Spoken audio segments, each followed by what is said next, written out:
Okay, so you see, there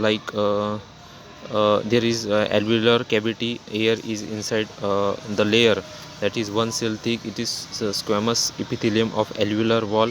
Then between then the next layer is basement substance, and then endothelium of blood capillary. They have the red blood cells. This is blood capillary, right?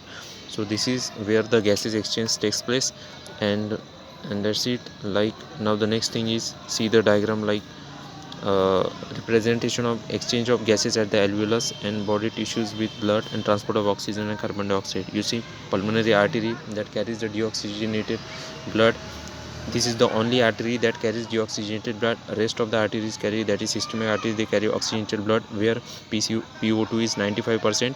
Okay, and systemic veins is the systemic veins carries deoxygenated blood, but pulmonary vein is the only vein that carries oxygenated blood. So you see in the alveolus, PO2 is 104 and PCO2 is 40. In tissue it is 40-45, and in systemic vein is 40-45, right? Then next thing is like CO2 solubility is 20 to 25 times higher than O2, right? So this is it. Now you see the diffusion membrane is made up of three major layers, as I already told you, and in here, like supporting this, like it is thin basement membrane, but in diagram it is says basement substance, right? Now then there are like capacities, the respiratory volumes, then capacities. So like 12 to 60 times per minute it is healthy human breathes root. So respiratory volumes and capacity. So you see, like tidal volume, inspiratory reserve volume, expiratory reserve volume, residual volume. Residual volume is the volume of air remaining in the lungs even after a forcible expiration, that is 1100 to 1200 ml. Now expiratory reserve volume, it is the lowest, like 100 to 1100, that is it is an like kind of like by forcible expiration after the tidal volume.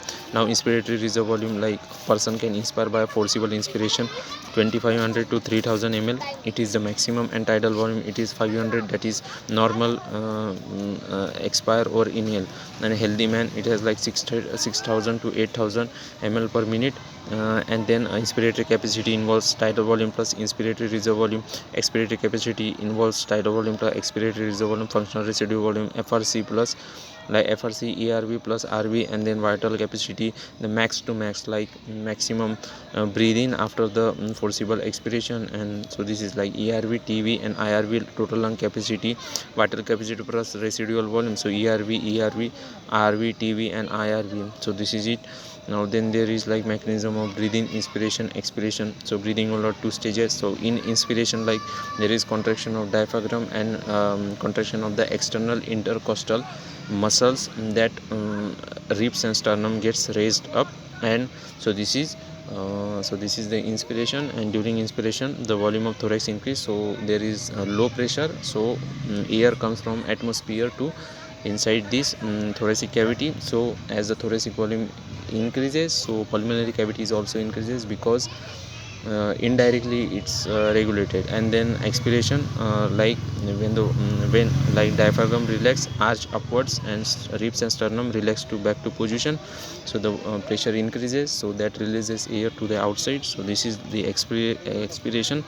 Then like stages involved in breathing. So first is the pulmonary ventilation, that is breathing. It takes O2 inside and CO2 outside, and diffusion of gases across alveolar membrane. Then third stage, transport of gases by blood. Fourth step, diffusion of O2 and CO2 between blood and tissue. And fifth is utilization of O2 by the cells for catabolic reactions. The human respiratory system has pharynx, trachea, soundbox, bronchia, bronchioles, alveoli. Now alveoli and their ducts, they form the respiratory exchange part, and through like external nostril to terminal bronchioles, they form like they form like conducting part, right? And so inside the nostrils, the air is humidified and dust particles get trapped, so the air gets clean in here. Like now there is another thing, like up to so trachea, up to the initial bronchioles, there is incomplete cartilaginous rings that supports the trachea, and larynx is a sound box. and there is like gluteus has the covering that is thin elastic cartilaginous flap, that is epigluteus, that prevent the entry of food into the larynx. Then pharynx is a common for food and air, and that's it. So and each bronchi gets divided at the fifth thoracic.